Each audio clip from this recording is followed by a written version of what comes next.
Right, so that is direct material and direct labor. And now we go to the overhead cost.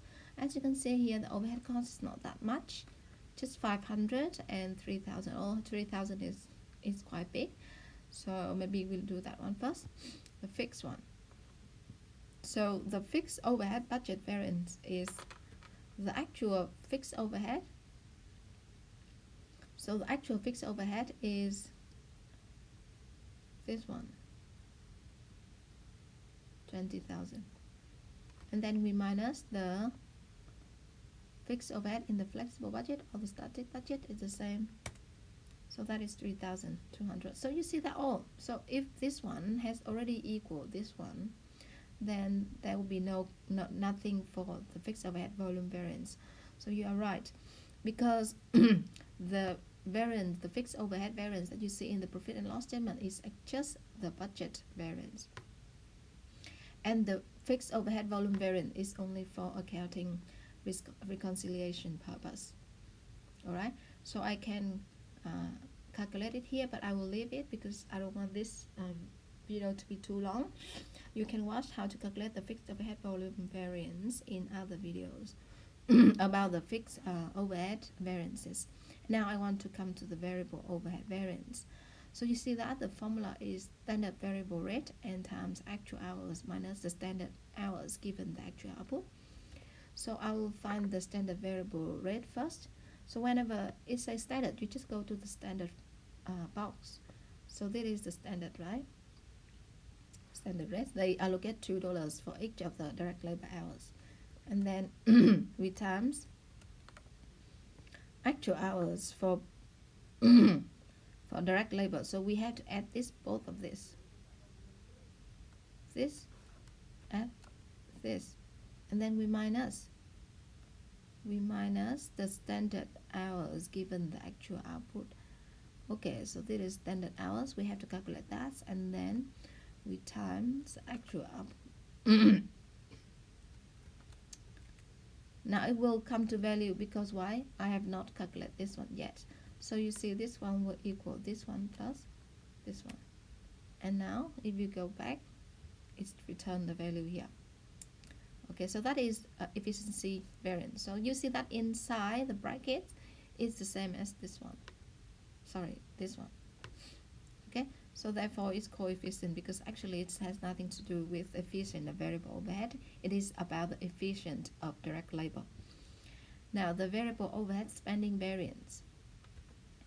We take the actual variable overhead, which is this one, all right, and then we minus the standard variable rate, which is this one, and then we times the actual hours, actual direct labor hours. So that is this one plus this one. So we take the total of both direct labor hours, and we have this one favorable or this one unfavorable.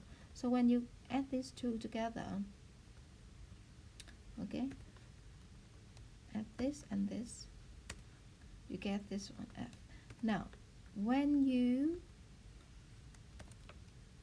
have to be very consistent with the way, whether you take actual minus standard or you take standard minus actual.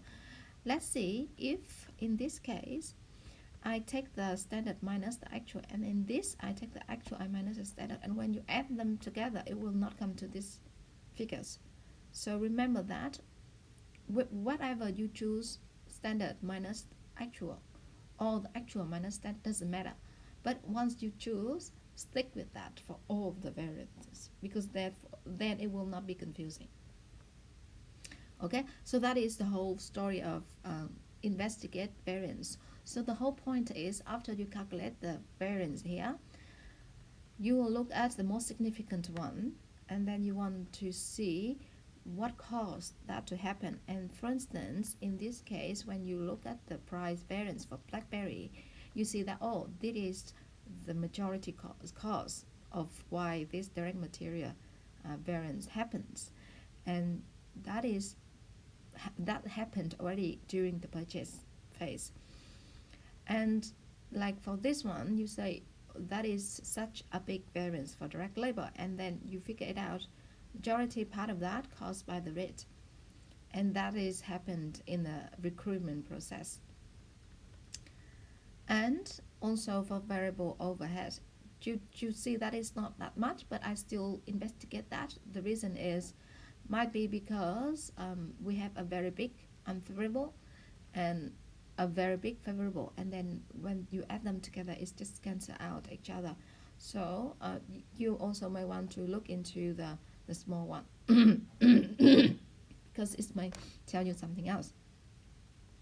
And why the fixed overhead can have variance, because you know the fixed is normally fixed. We think it's fixed, but actually it can change. So my thinking here is maybe because accountant has done something wrong.